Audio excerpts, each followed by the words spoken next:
Chapter 4. In the Scientific Manner. Thistlewood and the Practical Enlightenment in a Slavery Regime.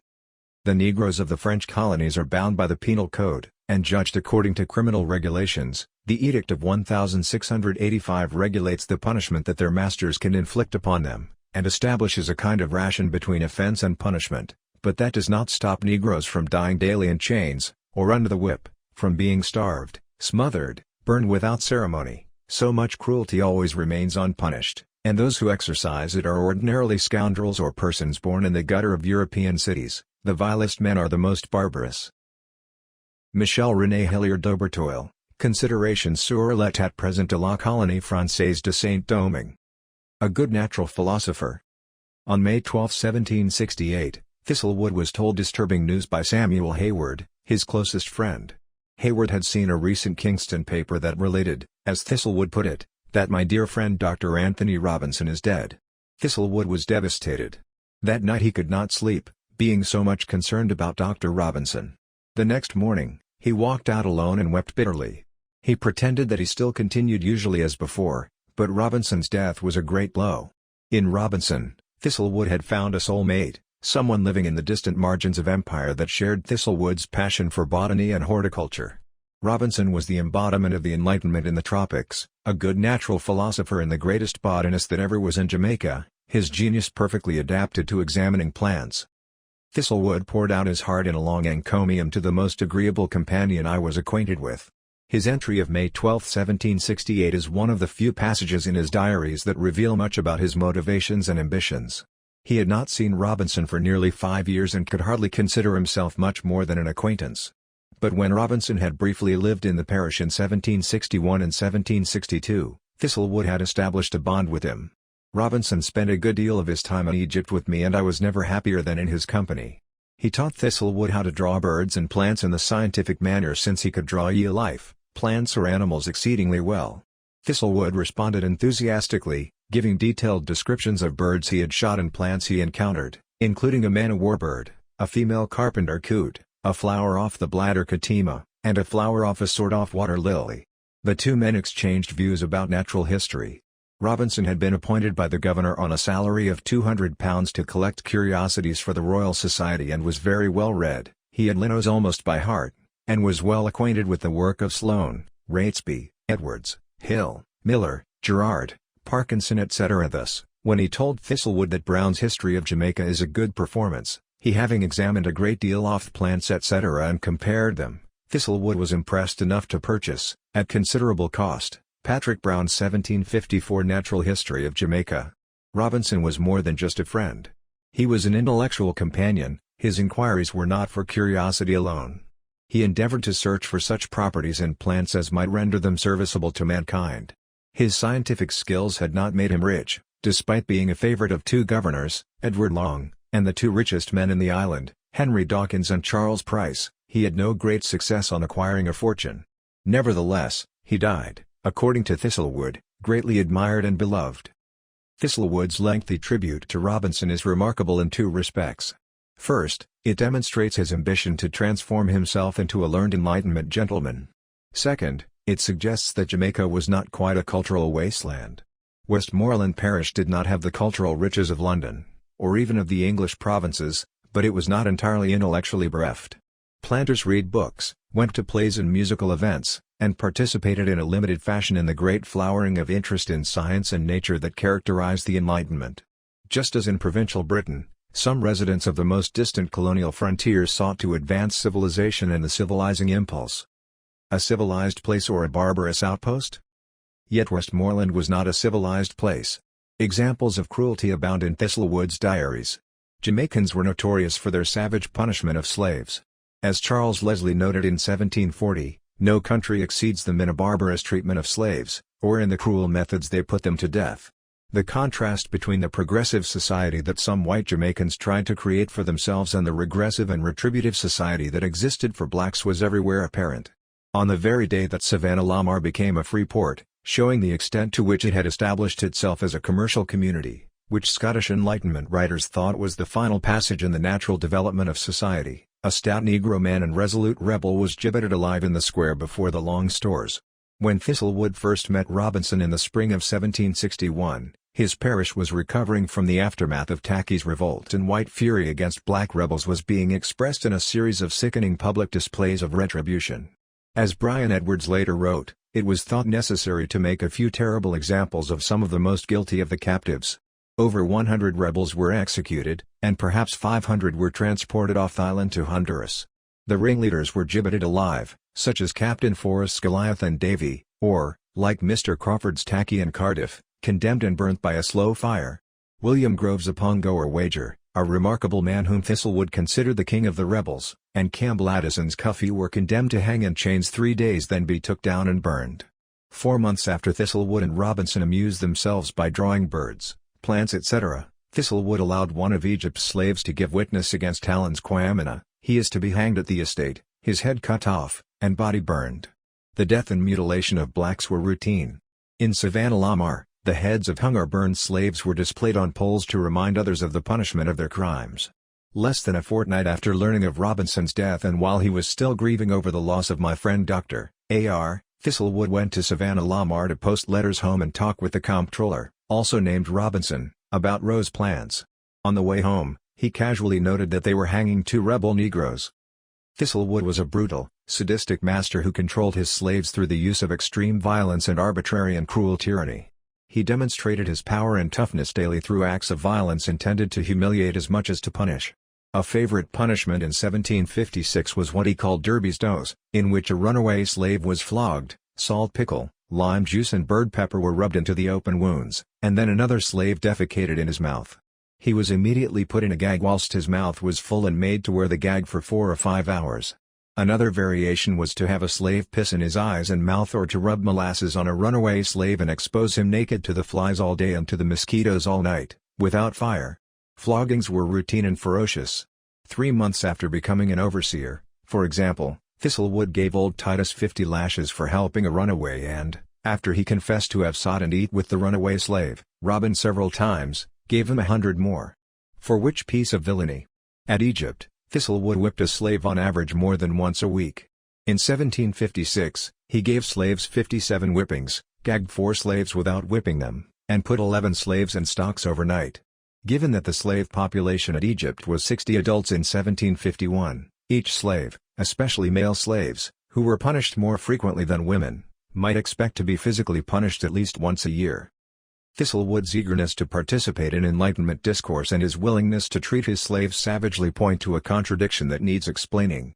How could an Enlightenment man also be a cruel tyrant? Thistlewood's behavior does not fit our understanding of changes in the intellectual discourse concerning the use of violence in the second half of the 18th century. Order and civilization were increasingly linked in bourgeois Western thought. The modern civilized personality developed from the slow elaboration of rules about conduct that emphasized emotional self-restraint. As this new intellectual order emerged, people who patterned their behavior on these rules of conduct gradually came to eschew personal violence and envision punishment in new ways. It became less personal and more bureaucratic, less often directed by strong-willed individuals and more often exercised by a powerful state. Harsh and arbitrary corporal punishment exercised by hot-blooded and emotionally unrestrained masters on the bodies of suffering slaves did not fit this new conception of discipline. The deepening value attached to sympathy, moreover, encouraged an emotional response to personal suffering. Slaves received increasing sympathy, especially as abolitionists highlighted slavery's cruelties and illuminated its deviations from bourgeois conceptions of civility and respectability. Slavery became emblematic of anti-modernity, and slaves became exemplary victims of barbarity. Thistlewood did not take part in this developing discourse. He expressed no discomfort over the existence of slavery, nor was he concerned about his actions as a slave overseer and slave owner. Unlike Zachary Macaulay, a later migrant to Jamaica who was so shocked after he began work supervising slaves by the casual promiscuity between white men and their slaves and the pervasive violence that permeated white dealings with slaves that he became a fierce abolitionist campaigner. 13 Thistlewood never doubted, even on first arrival, that violence was essential to the maintenance of the slave system. What we perceive as a problem, the contradiction between Thistlewood's modernity and his ready acceptance of violence as a way of dealing with slaves, was not a problem for Thistlewood or white Jamaicans and Britons generally in the 18th century. It is true that by the late 18th century educated Britons started to see violence, especially casual violence directed against children and animals, as regressive. Nevertheless, Traditional understandings that children, wives, servants, and social inferiors needed to be disciplined with violence were widely held. Masters at prestigious boarding schools flogged the children of the elite with gusto. The army was notoriously violent. An average soldier serving in the British Army in the 7 Years' War could expect to see a flogging of 50 to 100 lashes every day or two, a flogging of 300 to 1,000 lashes once or twice a week, and an execution at least once a month. Moreover, just at the time when humanitarianism was beginning to flourish in the second half of the 18th century, the English state embarked on a rapid expansion in the numbers of men and women publicly hung. Approximately 7,000 people were hung in England and Wales between 1770 and 1830. Suffering slow and painful deaths in front of crowds that sometimes reached 100,000 people. It may not be true that the English were an especially callous people who had not yet learned to dislike the sight of pain inflicted, but they were clearly not a people opposed to violence. Nor were they predisposed to oppose slavery. Until 1750, anti-slavery sentiment was close to non-existent. Most writers on imperial topics saw the slave trade as integral to the triumph of Britain's commercial economy and saw slavery itself as mainly beneficial to a savage race living under tyrannical conditions in Africa. In Thistlewood's lifetime, one could combine a belief in progress and modernity with a traditional belief in the necessity of state and private violence without diminishing either belief. One could also believe in the morality of keeping Africans in enslavement without inspiring condemnation or being thought logically inconsistent. But by the time of Thistlewood's death in 1786, an ideological shift of some importance was occurring. Après Thistlewood came the deluge. Jamaican slaveholders were assaulted by an abolitionist onslaught they had not anticipated. All of a sudden, Jamaican slave owners became vivid symbols of a retrogressive culture to a disapproving metropolitan audience. The next generation of Jamaican slaveholders were forced to think more systematically about the violence that governed relations between masters and slaves. Given what came afterward, therefore, it is instructive to examine how an ordinary man who accepted the prevailing Enlightenment orthodoxies of his time could consider himself progressive while accepting notions that were seen very shortly after his death as emblematic of what metropolitan Enlightenment thinkers most wanted to eradicate. The key to resolving this problem, a problem that Thistlewood would not have recognized, is to understand why Thistlewood had such a sympathetic identification with Anthony Robinson but had no similar identification with the slaves with whom he spent the majority of his life. In the end, it was his acceptance of wide assumptions that slaves should be treated as a species of humanity toward whom normal rules of humanitarianism, liberty, and justice need not apply that indubitably shaped his intellectual horizons. The Republic of Letters in the Tropics. Thistlewood fits within what Robert Darnton calls the petty Enlightenment formed by the extraordinary proliferation of books from the early 18th century onward. Ordinary men and women were transformed in the 18th century by their exhilarating exposure to a burgeoning print culture. They formed societies of voracious and often indiscriminate readers, participating in an explosion of print whereby they were given access to a metropolitan culture from which those still confined to oral culture were excluded. Thistlewood was one of these ordinary people whose lives were revolutionized by a reading. His continual consumption of books gave him admission into the cultural magic circle of the British Enlightenment, even if he resided at the farthest reaches of that circle. His avocation as a reader, as much as his identity as a slave owner, was key to his character, setting him apart from most whites and all black Jamaicans. Although he gives us few clues about when and how he read books and seldom reflected on what he read, the numerous entries in his diaries about the books he received, his laborious copying of passages from the books he was reading in his commonplace books, and his several lists of the books he owned point to the central importance of books and reading in his life. He began reading early. An 18-page quarto volume dating from around 1745 contains lists of books that Thistlewood had purchased, or that had been purchased for him, since childhood. The first entry, for March 16, 1730, when Thistlewood was approaching his 9th birthday, notes maps of Lincolnshire and Yorkshire, magazines, songs, Robinson Crusoe, and a Bible. By his late teens, Thistlewood owned 90 books. He bought between 15 and 40 new books per annum between 1739 and 1745, favoring books on poetry, translations of the classics, almanacs, sporting books, and popular magazines, such as The Spectator. He continued reading and purchasing books in Jamaica. Among the few possessions he brought with him on the Flying Flamborough were 75 books in 2 sea chests. Included among these books were standard works such as Paradise Lost and an essay on man and the works of Chaucer, as well as books on medicine, surveying, navigation, geography, and history and quintessential Enlightenment texts such as Addison's Cato, The Tatler, The Spectator, and Samuel Butler's Hudibras. He brought a Bible and the Book of Common Prayer, but religious books were poorly represented.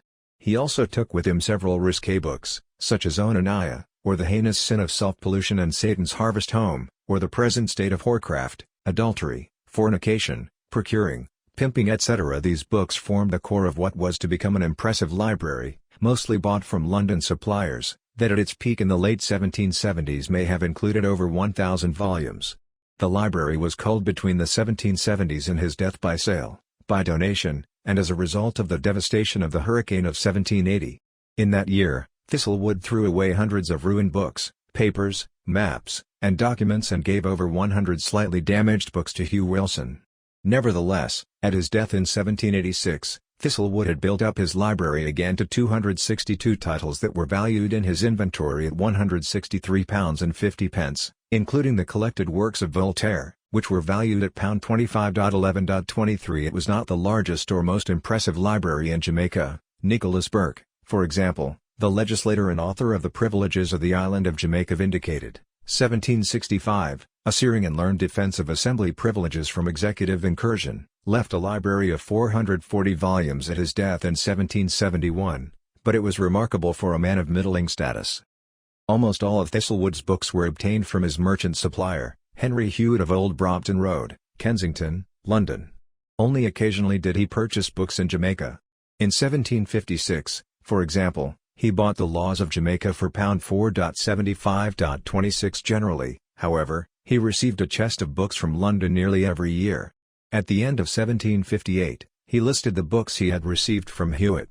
They included histories, a poem on religion, books on science and math, a dictionary, a treatise on gardening and husbandry, and the political economy of Sir Josiah Child and Joshua G. on trade. In total, he acquired 17 books, each of which he carefully listed by title, edition, and year of publication. On June 29, 1761, he listed 16 books and magazines he had received on 9 April from Hewitt, including works of literature, general histories of Europe, Patrick Brown's handsomely illustrated 1756 Natural History of Jamaica, an almanac, and Owen's Weekly Journal and Chronicle. In 1765, he received a chest containing 20 books, and in 1766, he bought 7 titles, among which were the expensive works of Voltaire. His book purchasing increased as he became more prosperous. The list of books he received on April 11, 1771, shipped on the Henry, took up 3 full pages of his diary.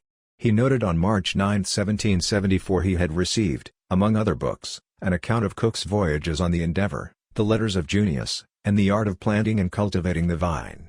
In addition, he was sent a nautical almanac, Covent Garden magazine, London newspapers etc. In 1779, another bumper crop arrived, including more of Cook's voyages, William Robertson's History of America, and Brian Edwards's Jamaica, a poem in 3 parts, written in the island in 1776. In 1780, an even larger chest of books arrived. The disaster of the hurricane of 1780 slowed down his book purchasing for a year or so, but by the mid-1780s, he had returned to his old pattern of receiving a chest of books from London every year. His last shipment arrived on the Westmoreland on December 21, 1785. As usual, it included some expensive purchases, such as the Encyclopaedia Britannica, valued a year later at £10.50. Once again, he had books on Cook's voyages, as well as Henry Swinburne's travels, memorials of human superstition, magazines, and novels. Thistlewood's delight in books and reading gave him entree into a circle of similarly inclined white Jamaicans. Thistlewood not only bought books but also exchanged them with others. On August 4, 1755, for example, Thistlewood noted that he dined at Mr. Barnett's in Savannah La Mar and that he had lent him Bacon's Silverum. In return, he received the first and 2D volume of Plutarch's Lives translated from the Greek, a very neat set, with copper plates, small 12mo London 1749. A mutual interest in books led to a great deal of improving discourse with Mr. Barnett. At times, Thistlewood and his friends borrowed from each other so frequently that it is hard to imagine that they had the time to actually read what they borrowed. In April 1756, for example, Thistlewood borrowed the first volume of Camden's Britannia from his fellow former servant and now landowner, William Mould, was lent John Hawksworth's The Adventurer and the Letters of Bolingbroke by John Cope, which he considered very fine and instructive, and had the reading of The History of the Pirates, belonging to Mr. Jarrod, which he returned to William Cruikshanks. A month later, Thomas Emotson lent him John Locke's essay concerning human understanding. His diaries list 36 people from whom he borrowed books.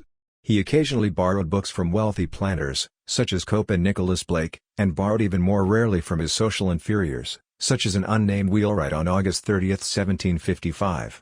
He borrowed books mostly from men but did lend his precious works of Voltaire to Mrs. Cope and her daughter, Hannah, and borrowed books from Hannah Blake, Bessie Brown, and Harry Weech's wife. The primary members of Thistlewood's book circle were men similar to himself, small planters and minor professionals. Thistlewood exchanged books most often with his close friend Samuel Hayward, his neighbor and fellow landowner Samuel Say, and Savannah Lamar lawyer Robert Chambers. He also exchanged books with William Pommells and Richard Penton. Hayward and Thistlewood were particularly active, exchanging books every 3 or 4 months. Thistlewood tended to give Hayward books relating to science and husbandry, and Hayward gave Thistlewood novels, plays, and philosophies. In 1762, Hayward borrowed books from Thistlewood on 7 occasions, and Thistlewood borrowed books from Hayward 3 times. In 1765, they each borrowed books from the other on 4 occasions. In 1767, Thistlewood borrowed books from Hayward 4 times, and Hayward borrowed from Thistlewood once, and in 1770, the respective figures were 5 and 3. All in all, in the 1760s and 1770s, Thistlewood exchanged books between once and twice a month. He usually had books lent out to friends, a fact solemnly recorded in his annual accounts, in which he customarily listed people who had not yet returned books. On January 1, 1771, for example, he noted that Hayward had his Laws of Jamaica and that Thomas King, Emotson, Say, and Robinson each had books outstanding. Exchanging books was a significant form of social intercourse between whites of similar social status in sparsely populated rural areas. In effect, whites with a love of reading formed their own informal circulating libraries. Books could pass through several hands before returning to their owners, as the history of the pirates clearly had done in 1756. Borrowing books from like-minded friends was one way, of course, in which moderately prosperous readers distant from the centers of book publishing could keep up to date without having to undertake the laborious and expensive process of ordering books from Britain.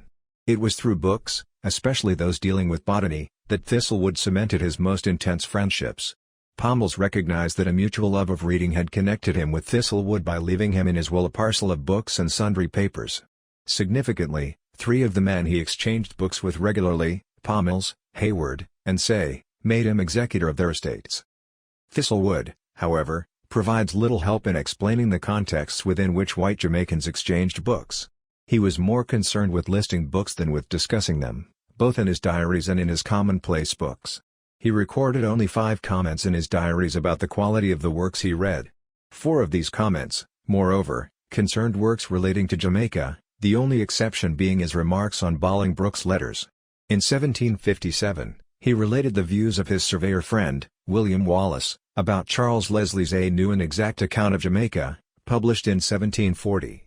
Wallace was dismissive about the work's accuracy, claiming that Leslie, who had been a fellow servant, wrote before he had been a year in the island and was not well informed. Wallace believed that Leslie had a good deal of impudence. On January 3, 1775, he reported the observation of Captain Charles Satie that Edward Long's acclaimed 2-volume history of Jamaica was very dry. Finally, he added to a note that he had read Matthew Lewis's oration in praise of General Guise, that Lewis was the brother of Billy Lewis of Westmoreland Parish, that his work was ingenious and well wrote, and that he is said to be very clever. Otherwise, he was remarkably silent about what he thought about the books he read, even when he was reading works of obvious power and influence. He made no comment, for example, about what he thought of Adam Smith's Wealth of Nations or Edward Gibbon's History of the Decline and Fall of the Roman Empire when he read them in 1777, soon after their publication. Thistlewood's commonplace books are only slightly more revealing than his diaries about the meanings he got from books.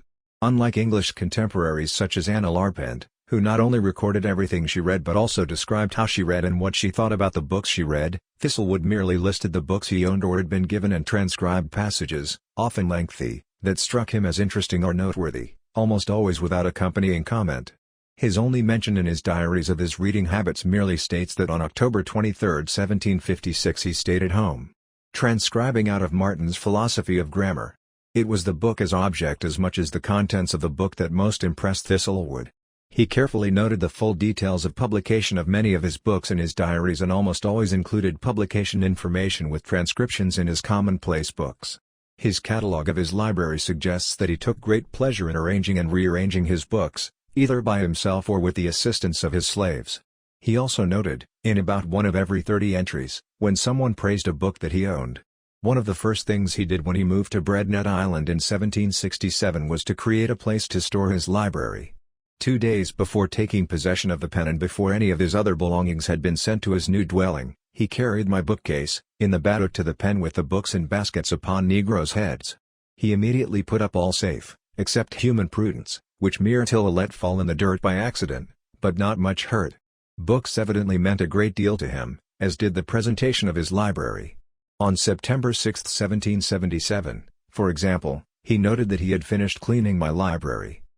We do know that Thistlewood was an extensive rather than an intensive reader, in the sense that he read a large number of books instead of repeatedly reading a small number of important books. Intensive reading in the early modern period was mostly associated with close reading of the Bible and a few selected religious works. Thistlewood never read in this way. He also does not appear to have read books out loud. He never mentions it if he did, at any rate. He seems to have read books alone. He noted in one diary entry that he had overheard slaves plotting to murder him when I was in the back piazza reading with a notebook beside him in which he copied arresting passages. What did he read? In general, his reading was eclectic and mirrored the type of reading that members of the more serious subscription libraries in Britain tended to read. Thistlewood owned 6 of the 10 books most borrowed by members of Bristol's subscription library between 1773 and 1784, including John Hawkesworth's accounts of Cook's voyages, David Hume's History of England, Abbé Raynal's polemic on West Indian colonization, William Robertson's History of the Americas, and Lord Chesterfield's letters to his son. Like Bristol merchants and traders, he found history, law, travel, and geography especially congenial. His interests turned toward non-fiction rather than fiction, though he did own a number of works of poetry, both ancient and modern. He also owned works in Latin and French, including favorites by Horace and Ovid. Conspicuously absent, however, were popular novels, such as Henry Fielding's Amelia or Tom Jones or Lawrence Sterne's Tristram Shandy. He owned few religious works. Apart from a Latin and an English Bible, the only religious works he owned were George Whitfield's Sermons and The Whole Duty of Man. More to Thistlewood's taste were philosophical works, especially some of the great texts of the Enlightenment, such as Philosophical Transactions, Voltaire's works, and Montesquieu's De l'Esprit de Lois, in translation, as well as less elevated tomes, such as Travels of a Philosopher and The Ignorant Philosopher. He kept up with English affairs through subscriptions to Dodsley's Annual Registers, Town and Country Magazine, the London Review, the Critical Review, and Covent Garden Magazine. He maintained an interest in his adopted land, owning Long's History of Jamaica, Brown's Natural History of Jamaica, Histories of the Americas by Raynal and Robertson, James Granger's poem on sugarcane, a volume on the laws of Jamaica, and a history of Barbados, presumably by Henry Freer. Thistlewood the intellectual. Thistlewood's greatest predilection was for books on science and mathematics, especially botany and horticulture. He was a keen amateur scientist and an accomplished botanist and gardener, and his library reflected these interests. Approximately 1/3 of the books he owned were scientific. They included books on chemistry, mathematics, mechanics, astronomy, and medicine, as well as numerous books on husbandry, gardening, and botany. He had 26 books alone that dealt with plants. Thistlewood's scientific books were both varied and up-to-date.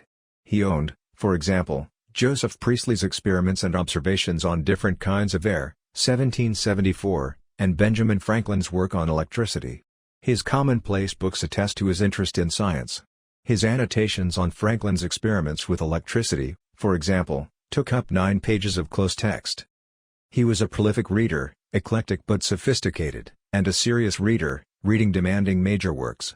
The swarms of insipid novels, destitute of sentiment, language, or morals, that British critics claimed were cheapening literature and diluting and seducing frivolous readers, especially women with voracious appetites who were not capable of distinguishing between good or bad, were not to his liking.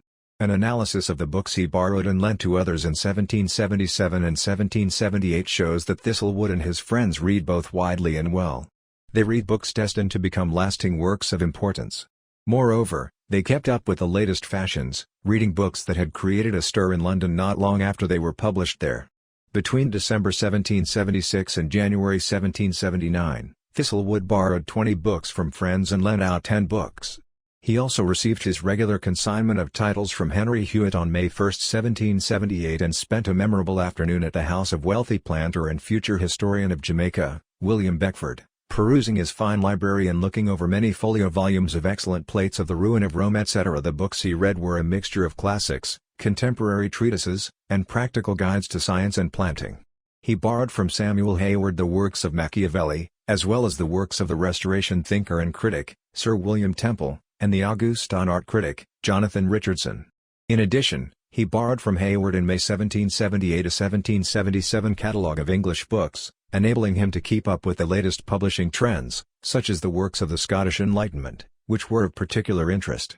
He borrowed Adam Smith's recently published Wealth of Nations from King on May 12, 1777 and returned it on 4 August, replacing it with another classic of political economy, Adam Ferguson's Essay on the History of Civil Society, 1767. At the same time, he borrowed that other great work started in 1776, Gibbon's History of the Decline and Fall of the Roman Empire. Having already read Hume's essays, he completed his inquiry into the works of leading Scottish thinkers by borrowing from Mr. Bird on July 20, 1778 30 numbers of the influential Edinburgh Review. He also perused an earlier Enlightenment writer, Jonathan Swift, whose fifth volume of collected works he borrowed from Hugh Wilson on July 19, 1778. He also dipped into the developing discipline of anthropology, borrowing on May 12, 1777 the 4 volumes of the Sketches of the History of Man from King. He continued to be interested in travel literature, receiving from Thomas Mead the 1733 work, The Travels and Adventures of James Massey. In addition, he kept up with current affairs by maintaining subscriptions to local newspapers and London journals. In the late 1770s, the major topical issue was the war in the 13 colonies. Thistlewood, as we have seen, did not reveal much interest in the American Revolution in his diaries, but he was certainly well informed about it. He borrowed 3 books concerning the war in America. On March 3, 1777, he received from William Hilton Sentiments of a Foreigner, on the Disputes of Great Britain with America, translated from the French. He got from Hayward a pamphlet by the radical dissenter, Richard Price, Liberty, and America, and he borrowed a pamphlet written by the West Indian merchant, Beeston Long, about how the military in North America was supplied. He also gave to his neighbor Hannah Blake a book that he had purchased about the war, The Present State of Great Britain and America. He rounded out his reading with a treatise on the philosophical principles of medicine that he borrowed from Christopher Kirkland, a book of practical relevance from William Bodington, Michael Celeral's essay on the management of the rum, distilling etc., and Sir William Hamilton's observations on Mount Vesuvius and essays on the manners and character of women. What can we discern about Thistlewood's character and opinions from his lifetime habit of reading? The society he grew up in, provincial northern England, was a quiet backwater, similar to Westmoreland, where he spent most of his life. Yet it was not untouched by the intellectual currents transforming society and thought in the 18th century. It seems clear in his terse diary entries and his lengthy transcriptions from what he read in his commonplace books that he absorbed much of the common thinking of his day and agreed with the insights that thinking inspired. The sentiments we can discern from his diaries and commonplace books show that he was an Enlightenment man. That statement, however, warrants a caveat. The values of the Enlightenment are hard to distinguish because the Enlightenment itself was so diverse and diffuse. As Mark Goldie argues, the Enlightenment was not a crusade but a tone of voice, a sensibility.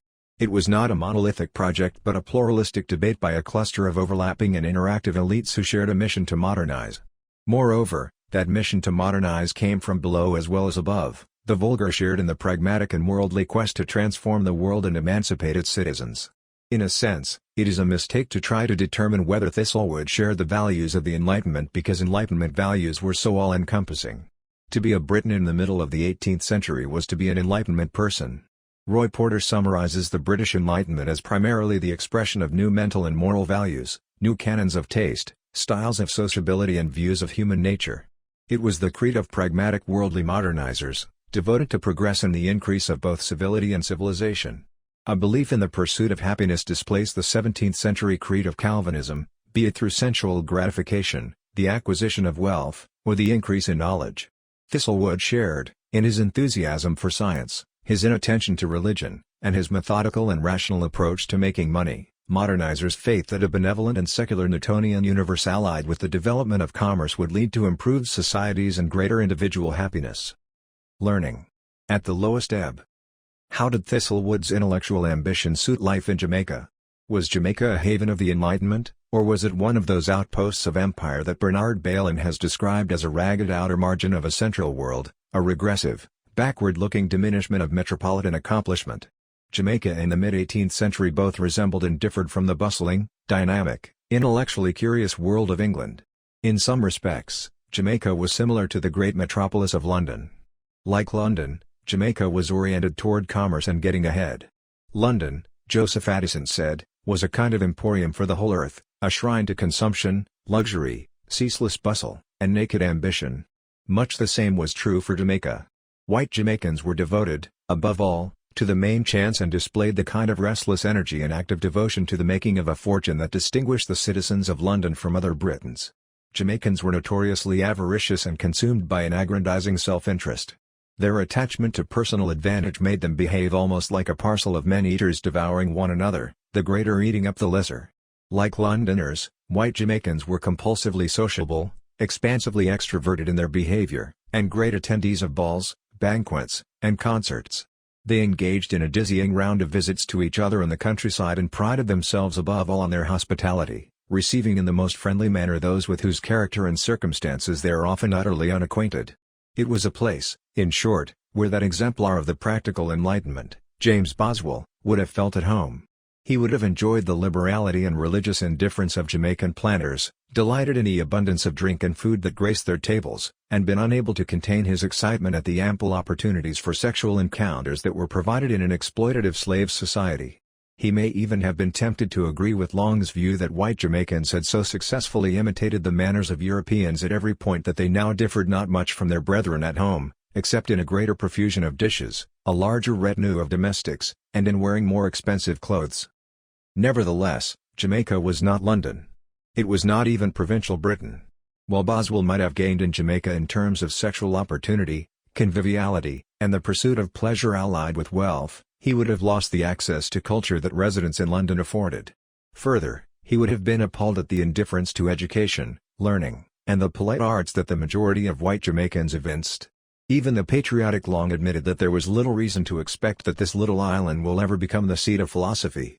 There were exceptions. Long lauded the intelligence and cultural sophistication of John Fearon, a native-born Jamaican who had never left the island but was as cultivated as any English gentleman and possessed a library furnished with a collection of the best authors.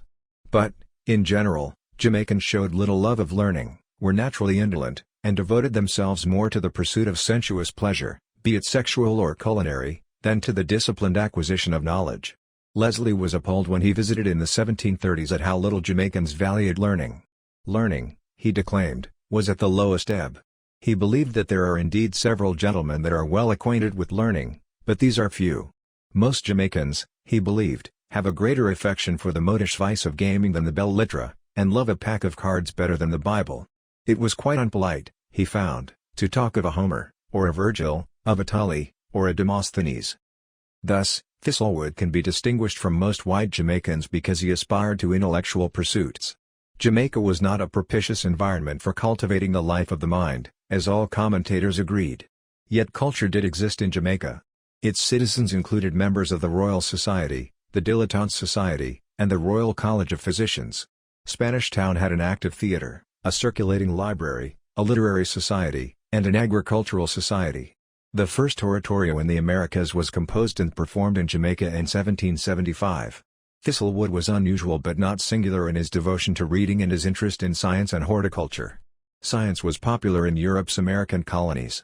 James McClellan has highlighted the close links that existed between colonialism and science in Saint-Domingue in the third quarter of the 18th century and has stressed the popularity of science among French colonists and the significance of colonial scientific discoveries for Enlightenment France. The Ministère de la Marinette colonies dispatched botanists to develop new tropical crops in botanical gardens. Richard Drayton notes that the philosophical and economic foundations of these governmental scientific initiatives were significant, associating natural history, economic inventory, strategic intelligence, and anthropological interests with a new ideal of enlightened administration. Jamaica was not as advanced as Saint-Domingue in its pursuit of science, having few of the learned societies and little of the governmental support that distinguished the French colony, but it followed the same trends. In particular, a few white Jamaicans became interested in botany in the 1760s and 1770s and started to press for publicly funded botanical gardens. Jamaicans had shown little interest in improving nature before then. Leslie complained in 1740 that despite having the finest trees in the world, planters have no avenues of them, nor so much of a shady walk about their pens or seats. Lord Adam Gordon complained a quarter of a century later that Jamaica had scarce anything deserving the name of a garden in the island. Despite the benefits of the inexpressible bounty of nature, Jamaicans seldom tried to improve their many beautiful prospects beyond what nature gives them. But in the decade before the American Revolution, the situation changed. Great planners, such as Speaker of the Jamaican House of Assembly, Sir Charles Price, made enormous efforts to develop carefully landscaped estates based on the British model. Price's retreat in St. Mary's Parish, the Decoy, was the closest property in Jamaica to an English country estate. It contained a deer park, a man-made lake stocked with wild duck and teal, and a very elegant garden disposed in walks, which are shaded with the coconut, cabbage, and sandbox trees. Long thought Decoy extremely attractive. More important, it was an outpost of burgeoning civilization. Not only were the flower and kitchen garden filled with the most beautiful and useful variety which Europe, or this climate, produces, but clumps of graceful cabbage trees are dispersed in different parts, to enliven the scene, and thousands of plantain and other fruit trees occupy a vast tract, that environs this agreeable retreat, not many years ago a gloomy wilderness. Price had combined European fashion with Jamaican materials to transform a wild site into a place of cultivation, just as long hoped would occur with Jamaican culture as a whole.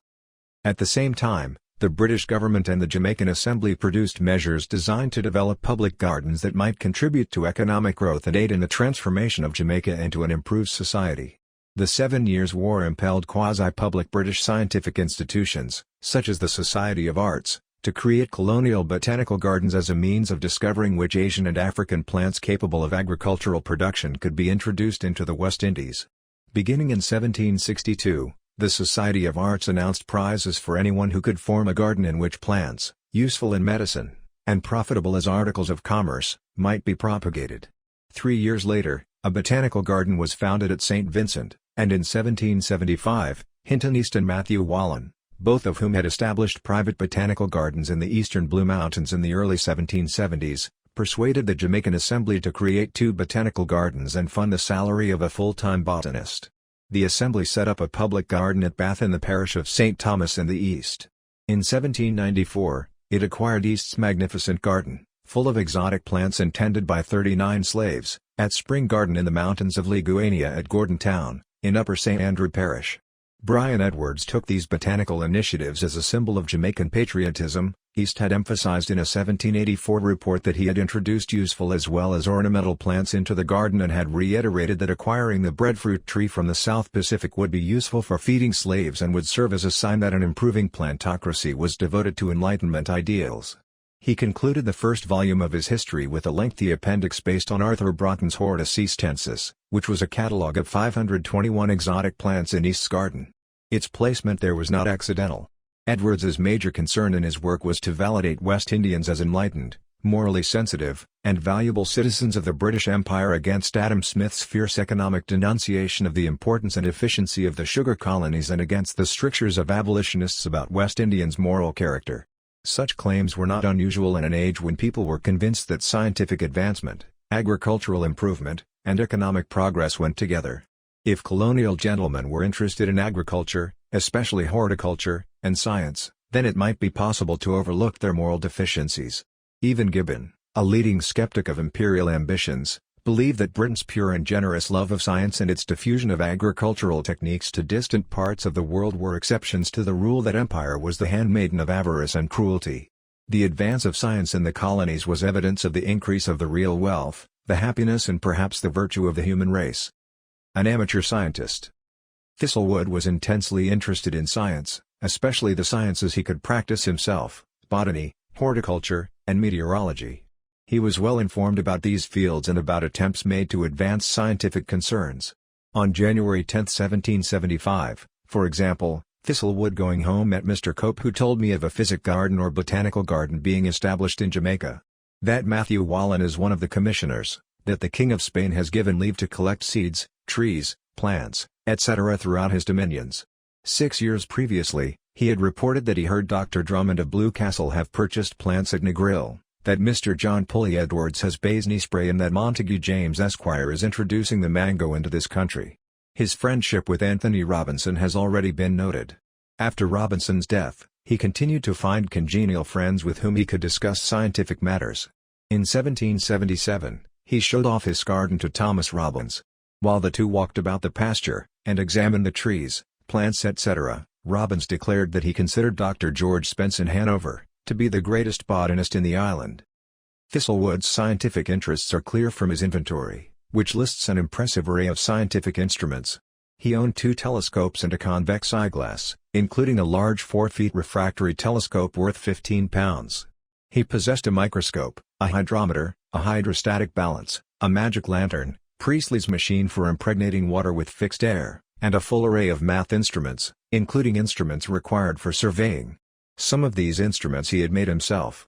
On January 26, 1753, he made an hydrometer, the scale an inch divided into 100 parts, the card about 31½ inches long. He bought others and was given at least one, an optical apparatus made by B. Martin by a friend. Thistlewood noted that it was a very fine apparatus but is rather hurt being in unskillful hands. His instruments facilitated an active curiosity about astronomy, botany, and physics, and encouraged him to become friends with others similarly interested in practical science, such as Samuel Hayward.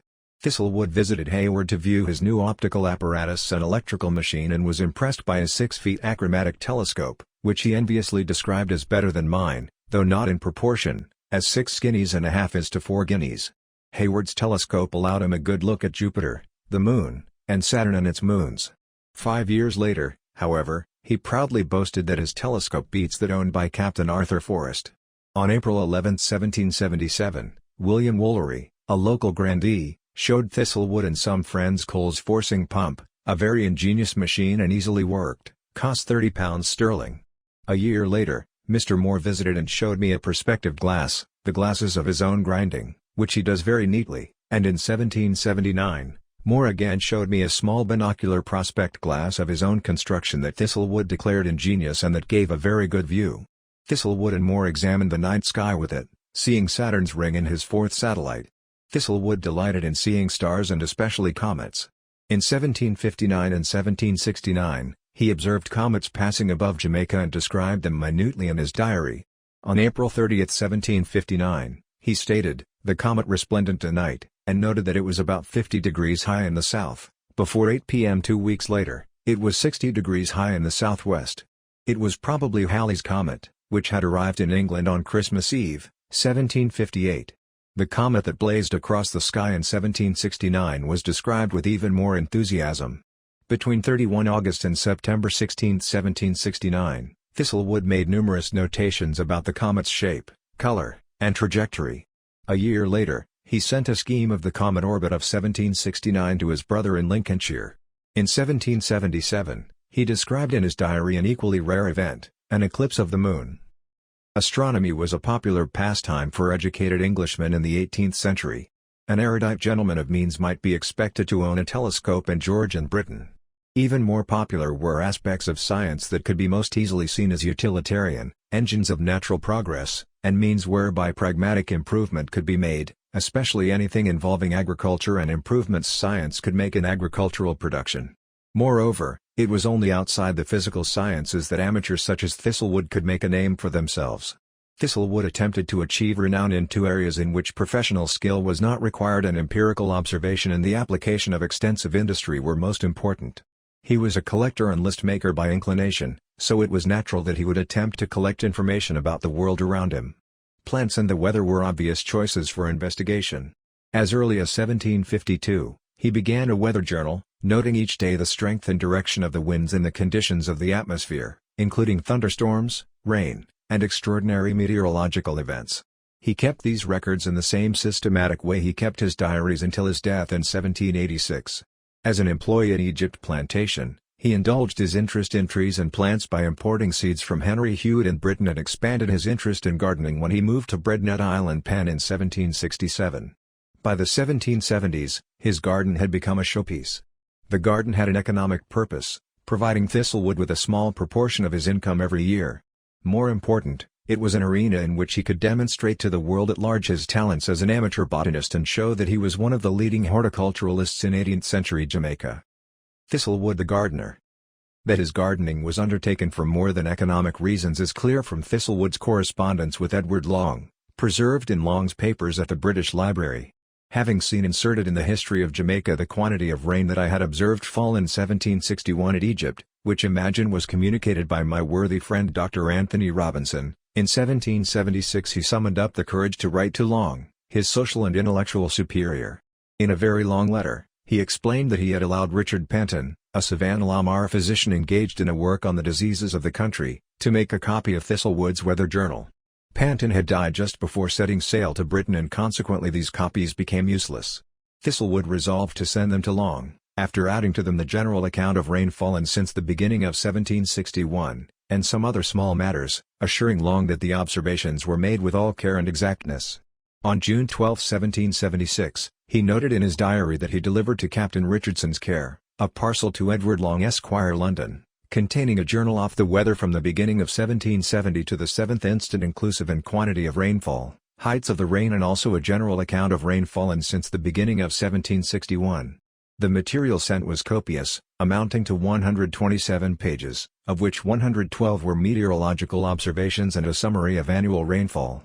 Along with a few recollections about Robinson, Thistlewood added some reflections on his garden and the plants he had in it. He listed the plants that grew at Breadnut Island and noted that at different times and considerable expense he had sent for a variety of plants and seeds that had not been successfully transplanted. Added to this list was an explanation for why these European plants and fruits had not prospered at Breadnut. Thistlewood addressed Long with all the respect one might expect from someone far beneath Long socially and an entire stranger. He was delighted when Long replied, thanking Thistlewood for his gift. On June 17, 1777, Thistlewood wrote again to Long, declaring himself glad that Long had found his papers acceptable and exclaiming that as a correspondence is now begun which ye so obligingly approve of, I shall not offer any excuse for continuing what is so agreeable to me. Thistlewood then launched into a lengthy discussion of the techniques he had used to measure the weather and gave his opinion on a variety of scientific matters such as whether Jamaican plants had been described better by Patrick Brown in his Natural History of Jamaica or by Nicolaus Jacquin in his Selectarium. He preferred the latter. He clearly saw this correspondence as a means whereby he could gain an entree as an expert on the weather and flora of a far distant periphery of empire into a wider and more distinguished scientific circle. He hoped to have the pleasure to hear from you again when convenient. Long did not, however, carry on the conversation. Thistlewood's intellectual horizons remained limited to his parish. Within his intellectual circle, however, Thistlewood achieved considerable acclaim. Douglas Hall has highlighted the significance of Thistlewood and his garden in the development of botanical and horticultural pursuits in Jamaica, even if Thistlewood's efforts were relatively unheralded. Broughton's Horticensis catalogued 521 exotic plants and listed 124 by time of first planting.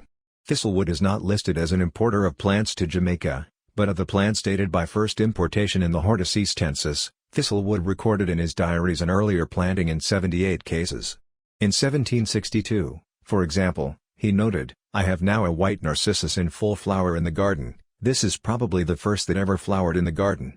In 1770, he wrote with satisfaction that he had flowered an English pink rose, of a beautiful red, in my garden which is the first I have seen, or heard of, to have flowered in the island.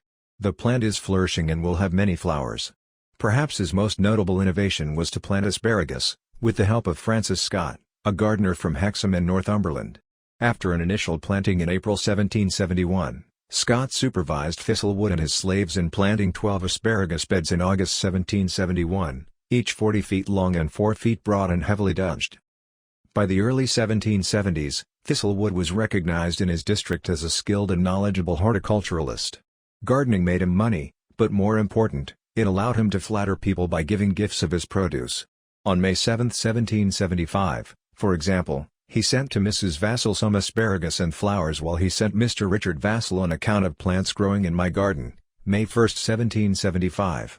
The beauty and extent of his garden encouraged people to visit him, especially in the years immediately preceding the American Revolution, when Thistlewood's prosperity was at its height. He entertained regally at such functions, treating his guests to the best food he could obtain from his livestock and his garden.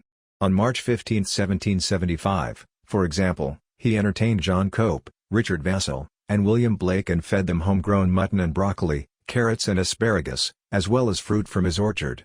The fame of his garden spread far enough that Governor William Trelawney wanted to see it when he visited Westmoreland Parish. Thistlewood had provided most of the food when the governor dined with the Copes: a teal, a whistling duck and 2 Spanish snipes, 10 large broccoli, about 3 quarts of English peas in the pods, and a large calabash full of asparagus, also 4 ripe figs, 3 sweet limes, and flowers, and the governor was so impressed that, according to Thistlewood, he wanted to come see his garden. The garden represented an enormous effort by Thistlewood and his slaves. It contained a mixture of local and imported plants. Thistlewood was as assiduous in cultivating new trees, plants, and flowers as he was in acquiring up-to-date literature. Between his acquisition of the ruinate, or unoccupied and uncultivated, Breadnut Island in July 1765 and his planting a garden on the property in February 1768, he imported and planted 139 varieties of flora from England. He had to be indefatigable in his gardening because the property was ill-suited to the purpose he put it to. As Thistlewood explained to Long, "I am unfortunately fixed on one of the most unfavorable places for the culture of plants, off perhaps any in the island, having hot air, poor soil, and bad seasons. We have not the fine, moderate growing showers that some parts of the island have, but commonly cross from one extreme to the other, a great drought, then a glut of rain, a drought again, and so on." It was with great difficulty that he managed to get native plants of the island to grow at Breadnut, and he made but little progress in introducing many European plants and fruits. Many plants, notably English fruits such as pears, peaches, and nectarines, might thrive in the better situated botanical gardens in the St. Andrew Mountains but could not prosper in a tropical Westmoreland garden close to sea level. On March 11, 1774, he noted sadly that there was no sign of the artichokes, myrtles, or licorice plants he had planted. Despite importing well over 200 varieties by 1770, an initial listing of the plants growing in his garden in September 1770 amounted to just 136 plants. But he persevered. By 1775, he listed over 300 items growing in his garden and in the slaves' provision grounds. Hall estimates that about 60 of the plants had been imported from England, about 25 came from various sources in North America, and the rest were from local gardens, fields, and waysides. His unpromising hilly and rocky piece of land had been transformed into one of the best gardens in western Jamaica. Other gardeners praised what he had done.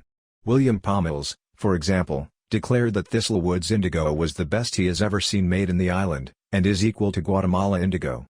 His skills facilitated entry into a small circle of educated men interested in horticulture and botany, such as Samuel Hayward, a merchant and foundry owner, George Spence, a wealthy St. James planter reckoned to be the best botanist in the country, John and William Henry Ricketts and Richard Vassall, wealthy Westmoreland sugar planters, and Richard Penton, Robert Pinckney, and Thomas King, comfortably well-off doctors. As with reading, gardening provided a means of social contact as well as a venue for displaying skill and participation in a wider transatlantic scientific discourse. Thistlewood's involvement with Pinckney was typical. In October 1773, Pinckney sent Thistlewood a list of trees and plants he wanted to order through Henry Hewitt. He also sent him Milne's translation of Linnaeus. Thistlewood returned the book a fortnight later and gave Pinckney some ripe seed of the Adhatoda or prickly Justicia, a pretty shrub bearing purple flowers which smell like violets. Thistlewood was always sending his friends gifts of plants and seeds. He received many in return. When he went to the Hartford estate on June 11, 1778, he not only looked over William Beckford's library and played billiards and cricket but also exchanged plants. Thistlewood gave Beckford rose apples, and in return, Beckford gave Thistlewood some geranium slips, flower seeds, jonquil roots etc. He also sent plants to Britain. He sent a box of plants to Britain in May 1775 with Captain Charles Satie, including the clissie, or balsam tree, hippomon, manganiel machineel apple tree, croton, wild rosemary, Cisalpina probably Barbados pride, Braziletto, ironweed, whitewood or tulip tree, mountain maho, dogwood, Paulinia, supplejack, crabwood, Adhatoda or prickly Justicia, spathe or maiden plum tree, a young rose apple, and several seeds. 2 months later, he sent apples and spices plus 3 volumes of the Western Universal Botanist for Hewitt to return to a Mr. Nicol. Indeed, Thistlewood's interest in horticulture linked him to the transatlantic exchange of goods and ideas that marked the beginnings of globalization in the mid-18th century. He sent for plants from Peru, the Mosquito Coast, Georgia, and India, as well as Britain. By the late 1770s, his garden was an oasis of cosmopolitanism in provincial Jamaica, presided over by a man who had rooted himself firmly in western Jamaican soil. The garden was one of the primary sites of Enlightenment culture, on the one hand a source of vegetables, fruits, flowers, perfumes, and drugs, and on the other a space for rest and sensuous pleasure. It combined a functional purpose with a spiritual function while being a repository of Enlightenment intellectual energy. Thistlewood's garden certainly gave him great pleasure in life as well as satisfying his considerable intellectual ambitions. Sensibility. The cosmopolitan side of Thistlewood's nature, his yearning for education and his desire to participate in learned and up-to-date discourse on scientific and botanical matters, helps to explain his hero worship of Anthony Robinson and his sorrow at Robinson's premature death. Mastery of science and gardening accompanied Thistlewood's burning ambition for mastery in other areas. Robinson was knowledgeable in areas in which Thistlewood desired to be recognized. It was for this reason that Thistlewood made copious notes of what Robinson said. On May 22, 1765, Robinson dined with Thistlewood in Egypt and gave me a figure and definition of the Tithe Malus, a most rare plant. Thistlewood devoted 4 pages to a detailed description of the plant. Because he identified so strongly with Robinson, it is not surprising that he was upset when Robinson died. The lengthy encomium he wrote about Robinson in his diary contained comments he would have wanted someone to make about him. Robinson, who was not much older than me, Thistlewood said, was sober and effective and the most agreeable companion I was acquainted with. He was a good natural philosopher and the greatest botanist that ever was in Jamaica.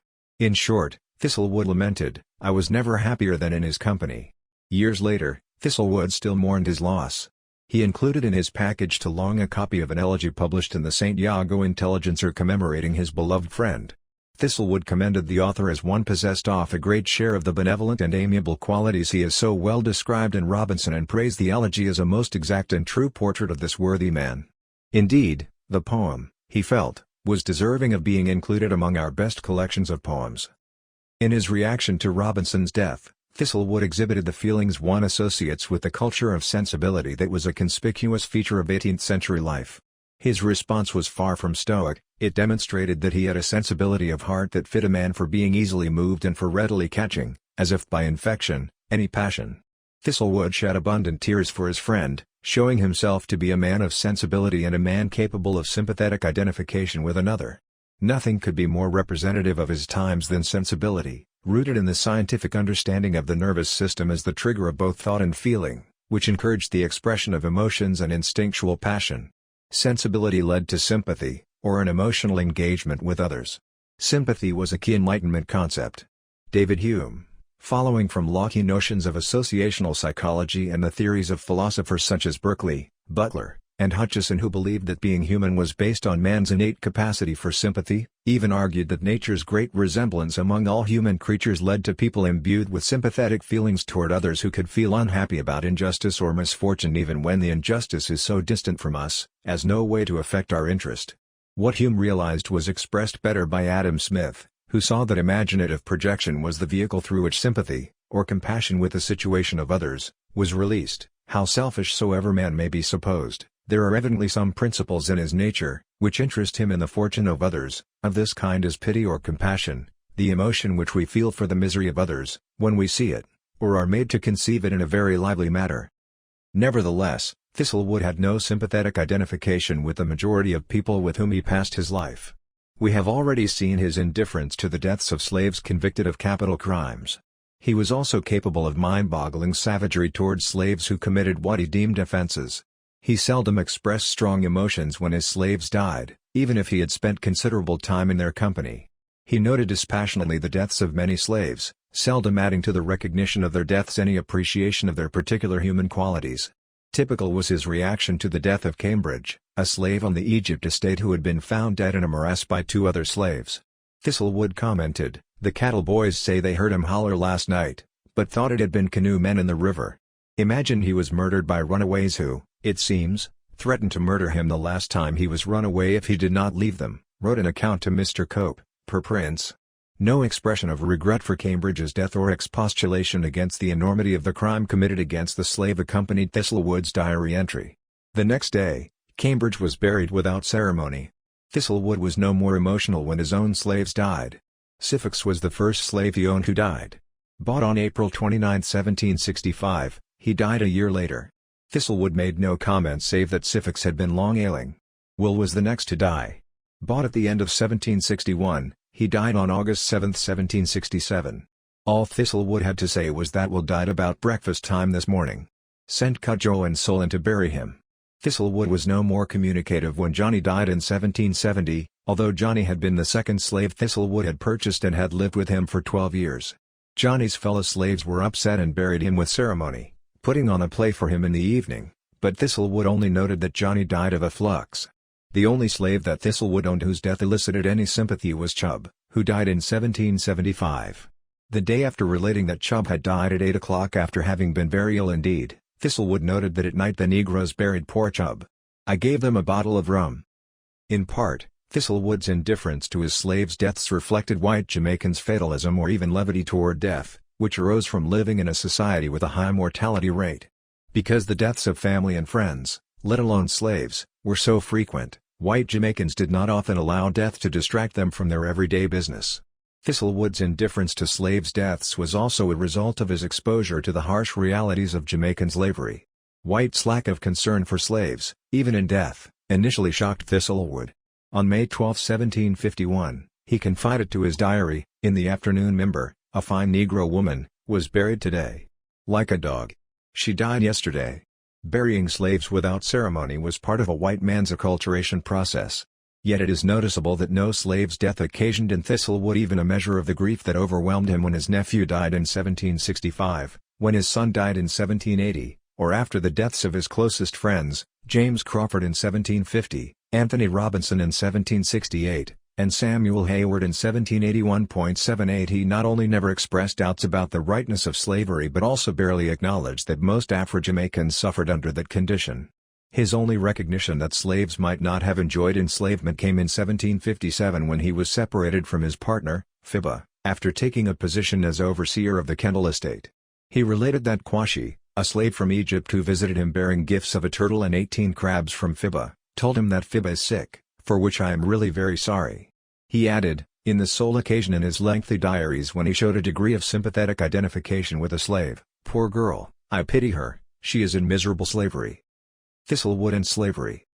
Thistlewood's detachment from the predicament of Jamaican slaves indicates that he perceived that there was an unbridgeable gap between him and them. He lived with slaves, socialized with slaves, especially when he went hunting or fishing, and saw individual slaves as human beings with recognizably different personalities and behaviors. Yet he never identified with them or contemplated treating them in the same way he treated whites. He was careful not to use violence against whites, even if whites were his subordinates and had behaved very badly toward him, as had Thomas Fuchs in 1757. With slaves it was a different matter. Thistlewood accepted that violence against blacks, both physical and sexual, was part of the natural order and that terror was a sensible strategy for keeping them overawed and docile.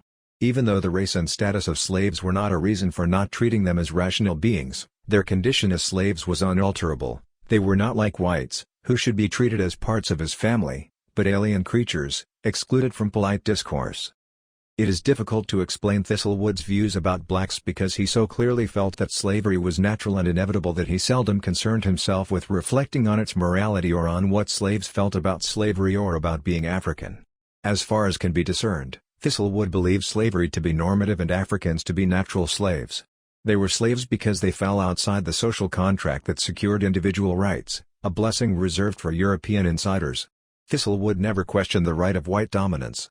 Although he read extensively from Enlightenment texts, he never internalized the Enlightenment insight that recognition of slaves' humanity might lead to recognition of their equality, a dangerous concept in a society where people of African descent were a substantial proportion of the population. Instead, he worked from ancient assumptions that humanity included a hierarchy of degrees between the base, African slaves, and the noble, elite European men. Within that framework, he recognized, though only to a limited extent, slaves' humanity. But he never considered the possibility that slaves might be in any way equal to white men, or that they might show any sign of sensibility or emotional pain. Africans were outsiders. He did not need to consider their rights, especially in a society in which white control was always tenuous. Thistlewood's opinions about slaves and blacks are instructive because we have few records that rival Thistlewood's diaries in regard to the extent of contact between a white man and black slaves. Thistlewood lists thousands of slaves by name. Most are referred to only a few times, but some, such as his mistress Fib and his first slave, longtime companion, and occasional irritation Lincoln, are mentioned frequently, enabling us to reconstruct their lives to an extent unparalleled for almost any other 18th-century slave. The evidence concerning what Thistlewood thought about these constant companions is contradictory. On the one hand, he was very aware of their individual personalities and seldom referred to slaves as a collective, using derogatory racial epithets. On the other hand, he was conscious that slaves were different, especially in skin color, from Europeans and believed that their skin color suited them for slavery. He seldom referred to slaves as slaves. Instead, he denoted them by color. He used a universal social language based on racial identification to describe slaves. He almost always referred to them as Negroes. Between 1751 and 1782, he used the word slave in his diaries just 55 times, compared to 3,166 references to Negro.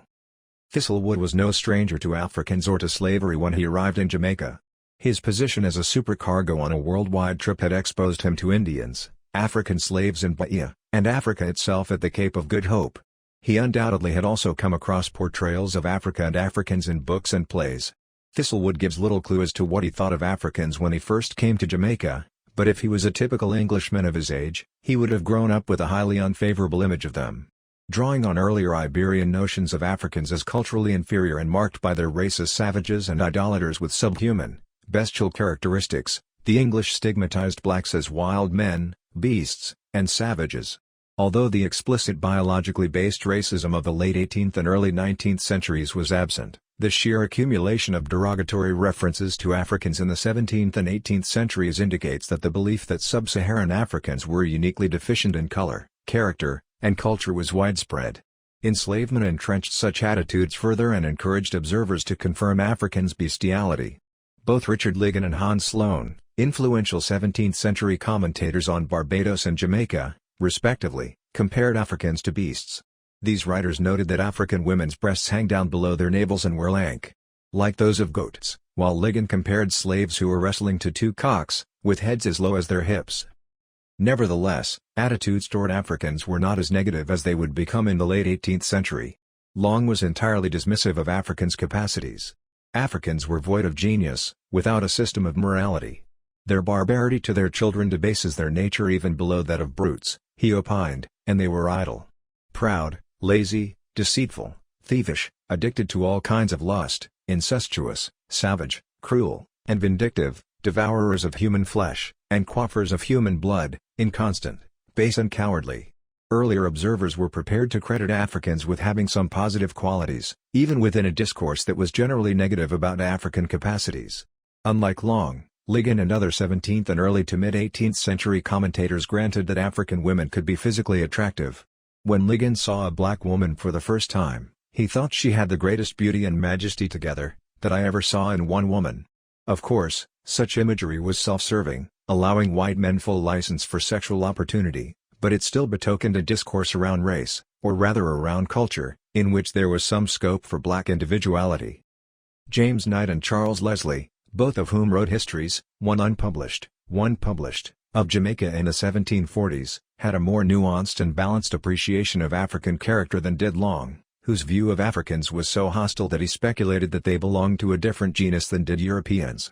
Neither were particularly positive about Africans' character. Knight believed that many were sullen, deceitful, and had a refractory temper while some are careless, others treacherous or idle. Leslie thought that Africans on arrival start off simple and innocent but they soon turn out to be roguish enough, but both accepted that Africans varied in personality and behavior and saw slaves as fellow human beings with ordinary virtues and vices. Knight carefully delineated the characteristics of different ethnicities with a commendable, if inaccurate, focus on establishing collective personality types. Both were less concerned than Long with justifying African slavery by dint of innate African inferiority. Instead they wanted to allay white fears that Africans would rise up against them by arguing that Africans from separate tribes had a mutual antipathy to each other and were in awe of white might and authority. They also wanted to counter metropolitan accusations that Jamaican slaveholders were excessively cruel. Leslie accepted the brutality of slave management but thought it understandable given how impossible it were to live amongst such numbers of slaves, without observing their conduct with the greatest niceness and punishing their faults with the utmost severity. Knight adopted an et tu quoque argument, claiming that Africans left behind brutal tyrannies in Africa and lived, under slavery, better than poor people elsewhere, including England, lived. Thistlewood's attitudes were closer to those of Knight and Leslie than they were to those of Long. He considered slaves to be human like himself with distinct personalities that arose less from innate African character than from individual makeup. He only rarely treated slaves as a collective instead of individuals. After his first week supervising slaves at Vineyard Pen, he declared that the slaves there were a nest of thieves and villains, but this assertion reflected his inexperience with slavery as much as any belief in racial denigration.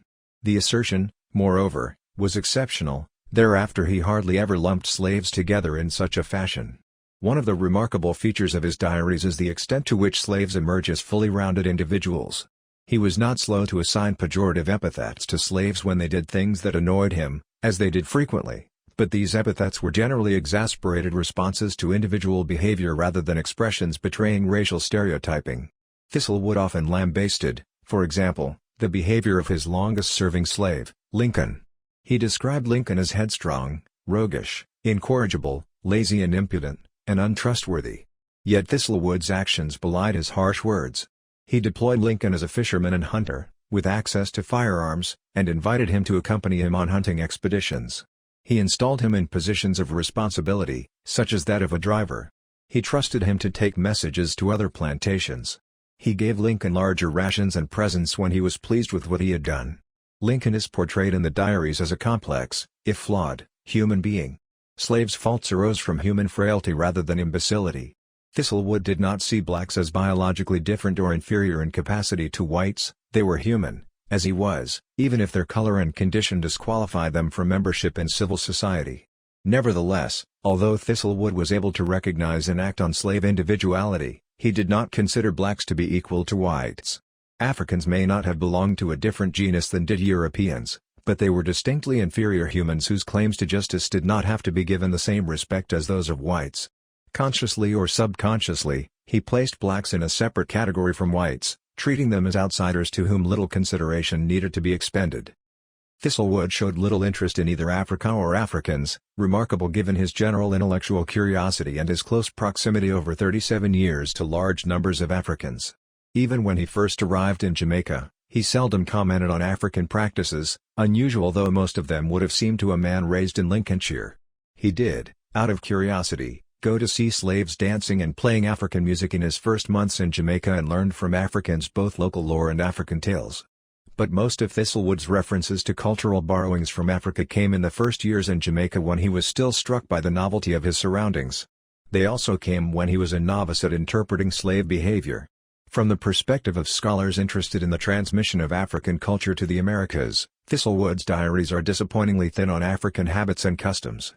As he became more established in Jamaica and more knowledgeable about his slaves, he commented less and less about what they had retained from Africa.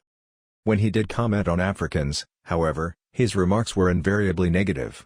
He was impressed with some of their physical skills, noting approvingly that Negroes are expert at throwing a rope to catch cattle and that some of Mr. Dorrell's Negroes can ride in their way. But as the tone of the latter observation suggests, Thistlewood was surprised at any indication of African intelligence. Africans were the least distinguished of humankind and the opposite of the chosen people. Thistlewood speculated, if the Negroes are the seed of Cain, how were they preserved in the universal deluge? He related William Dorrell's observation that as a mule has not the feeling of a horse, so a Negro has not the perfection of feeling equal to white people. Himself has seen them have their limbs cut off, and never shrink. Typically, what could be seen as a positive quality, extraordinary physical courage, was turned into a denigration of Africans' ability to feel. They were, according to this view, related to other humans only in the same way that mules were inferior versions of horses. The easy juxtaposition of animals and humans emphasized a recurrent theme in early modern commentary on Africans, that they resembled animals. Whites continually singled out Africans' supposedly animal-like traits. Africans were sexually promiscuous, ate improper foods, including human flesh, had a strong odor, went naked, and were indifferent or cruel to their offspring. Thistlewood shared such assumptions. He appears to have believed a story told to him by Wanaka that she had seen man-eaters cook man's flesh to eat, which they reckoned more sweet than hog's flesh. Significantly, African cannibals were supposed to prefer the flesh of yellow and red peoples. For they say the flesh of black people is bitter. Wanaka was probably telling Thistlewood what he wanted to hear, that Africans were close to beasts. The beast they most resembled was the ape. Thistlewood noted that, like monkeys, Negroes have an ugly custom of picking lice off their heads with their fingers, putting them in their mouths and eating them. But Africans differed from apes in being domesticated and able to be tamed. Thistlewood learned to inventory animals and slaves together as stock and occasionally gave slaves and livestock common names. He also learned to judge, buy, and sell human stock in ways similar to the ways in which cattle were purchased. On March 17, 1762, he wrote a lengthy commentary on the sorts of slaves that were best to buy. They should have a good calf to their leg and a small or moderate-sized foot, but a buyer had to be careful since sellers shave the men so close and gloss over them so much that a person cannot be certain he does not buy old Negroes. In his daily contacts with Africans, Thistlewood tended to ignore slaves' innate animalism and deal with them as humans. But although he could ignore their bestiality, he could not avoid thinking about them in highly color-coded ways. Jamaica had a well-developed and all-embracing system of categorizing people by color, using language as the principal determinant of racial identification. Ordering people by color was so natural that whites found it reflexive. An analysis of Thistlewood's language reveals that he virtually always identified people by race, even when it would have been linguistically easier not to do so. Thus, he received a note from John Cope about Myrtilla and her 2 mulatto and 1 Negro child. It would have been simpler to say Myrtilla and her 3 children, but he could not do so because each child had to have a separate racial moniker. Racial identification was so essential that only 0.1% of the people Thistlewood introduced in his diaries were not assigned a racial classification. Even his son was generally denoted as Mulatto John. Color was more important than genealogy. Hardly anyone in Thistlewood's ambit is just a man or a woman, they are invariably a Negro, sometimes qualified by ethnic origin, such as Coromantee or Gold Coast Negro, a mulatto, a Samba, or a white person. Thistlewood's consciousness of color is all-pervasive and consistent. Thistlewood's color consciousness is the key to understanding why an Englishman attached to the modernizing project of the Enlightenment and capable of sympathetic identification with Robinson showed little feeling toward Jamaican blacks and subjected those blacks to a brutal and tyrannical regime of power. Thistlewood's indifference and brutality toward his slaves betokened more than just the recognition that a white man on the Jamaican frontier needed to be tough and ruthless in order to survive. It demonstrated that there were observable limits to sympathetic identification. Color was the principal barrier to being able to feel pity or compassion, the emotion which we feel for the misery of others. The development of a humanitarian sensibility relied on people coming to believe that it was necessary and comparatively easy to right wrongs. It also relied on people having sufficient empathetic identification with others to feel some causal responsibility for the suffering that others endured. Empathy comes when people realize they have something in common with suffering people. As David Hume argued, people engage sympathy only when they realize that external objects have a particular relation to them and are associated with them. Thistlewood had no empathy with slaves whom he conceived as different from himself primarily by virtue of their color. Slaves may have been rational creatures, but they were not equal to Europeans.